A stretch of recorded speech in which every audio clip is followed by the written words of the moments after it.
Halo semuanya ya, dan kembali lagi bersama saya. Dan untuk kali ini, karena saya habis membaca sebuah jurnal yang diterbitkan oleh salah satu hakim agung ya. Nanti saya cantumkan di samping aja, yaitu mengenai tuntutan nafkah dalam perkara perceraian. Di situ disebutkan bahwa ada berapa saja sih tuntutan nafkah dalam sebuah perkara cerai itu ya. Ada berapa tuntutan, dan di sini disebutkan berdasarkan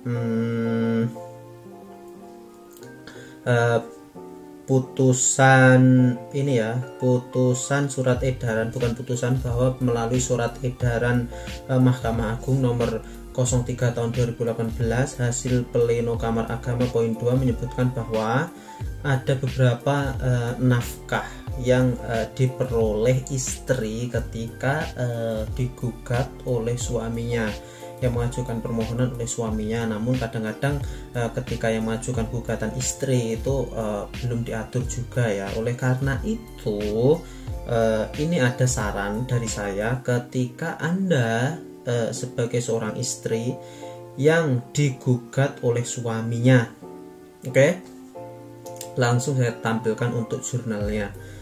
Di situ disebutkan ini pokoknya alasan dan dasar hukumnya, mulai dari kompilasi hukum Islam sampai semuanya ya, dasarnya sampai dasar pembahasan, ada dalil-dalil Al-Quran juga.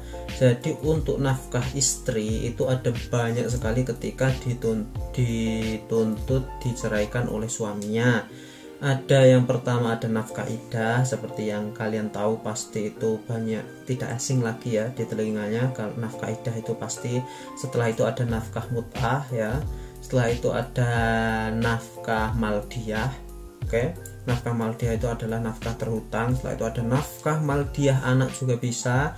Dan selanjutnya adalah nafkah apalagi ya, ada nafkah penghidupan anak, itu berbeda lagi. Oke, jadi saya kepikirannya gini, saran saya untuk ibu-ibu, istri-istri yang digugat oleh suaminya, jadi jangan sampai kok ketika diajukan gugatan oleh suami, ketika diajukan permohonan oleh suami itu nanti tidak hadir di persidangan, tidak memberikan hak jawaban di persidangan, tidak mau hadir di persidangan karena bingung, atau tidak mau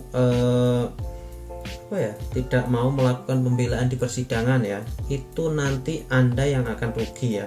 Menurut peraturan surat edaran Mahkamah Agung nomor 3 tahun 2018 aja, di sini disebutkan nafkah maldiyah, nafkah iddah, nafkah mut'ah, nafkah anak, merumuskan ada segitu banyaknya ya yang harus dipenuhi oleh seorang laki-laki ketika akan mengajukan permohonan cerai atau menceraikan istrinya atau mentalak istrinya di depan majelis hakim. Oleh karena itu tadi yang penting. Pokoknya ketika Anda sebagai seorang istri diceraikan oleh suami, jangan sampai Anda tidak hadir di persidangan, karena hak-hak Anda itu nanti tidak akan terpenuhi dan tidak akan dikabulkan ketika Anda tidak hadir. Dan yang terpenting, menurut saya terpenting dari semua nafkah itu tadi, yaitu nafkah penghidupan anak. Ketika nanti seorang suami meninggalkan Anda ketika Anda sudah diceraikan, itu kadang-kadang suami akan lupa akan kewajibannya untuk menghidupi anak ya, apalagi anak diasuh oleh pihak istri. Nafkah penghidupan ini sangat penting karena untuk kedepannya anaknya, untuk biaya pendidikannya sampai kuliah, untuk penghidupan anaknya sampai nikah misalnya, seperti itu.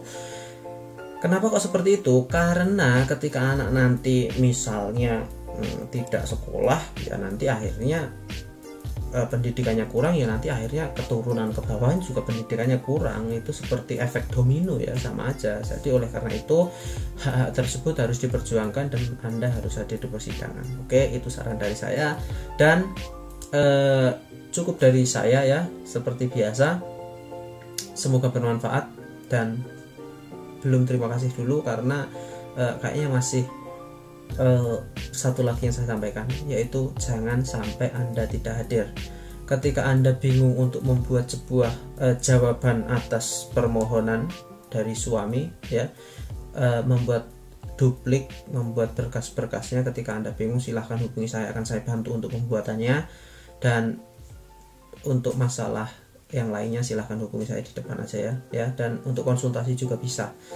Semuanya sekarang serba instan dan serba mudah, nggak usah khawatir. Semua ilmu bisa didapat sekarang ya. Dan itu aja, yang penting harus diusahain dulu, ikhtiarnya dulu. Dan seperti biasa, semoga bermanfaat dan terima kasih.